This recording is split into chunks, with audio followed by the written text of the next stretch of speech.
Ito guys, tingnan nyo guys, Isuzu Elf, nagre-redondo lang siya guys. Ito. Walang start guys. So, ginawa ko guys, i-direkta ko na lang muna to guys. Direkta natin ito sa ilalim.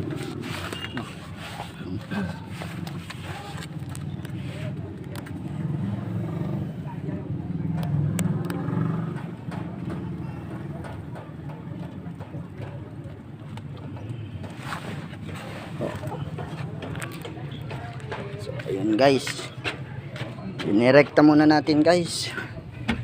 Isuzu Elf guys, Isuzu Elf,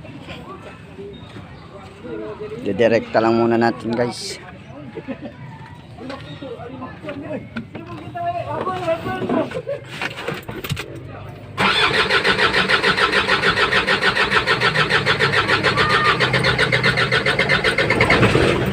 Ayun, mandar na guys. So, yun, mga kalyabe, mandar. No.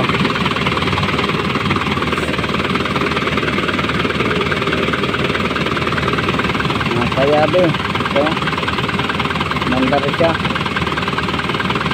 Dinirekta ko lang muna guys.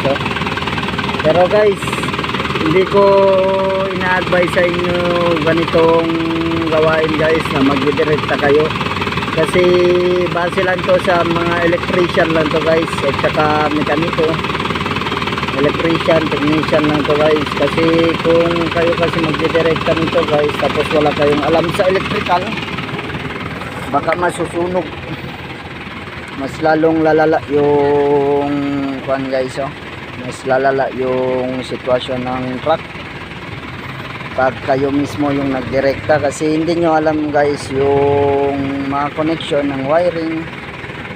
So yun guys, advice ko lang sa inyo, kung may mga malapit dyan na electrician sa inyo, tsaka alam yung mga connection ng relay, ipa-check nyo na lang muna sa kanila guys. Kasi ito guys, base lang to sa troubleshooting ko lang to guys sa electrical, tinesting ko guys, kasi iba talaga yung may alam sa electrical guys.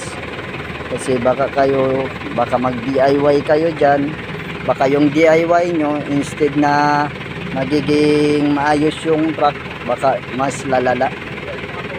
Ito DIY lang to sa akin guys, sa do it yourself. Ito guys, tinesting ko muna. Okay guys, salamat.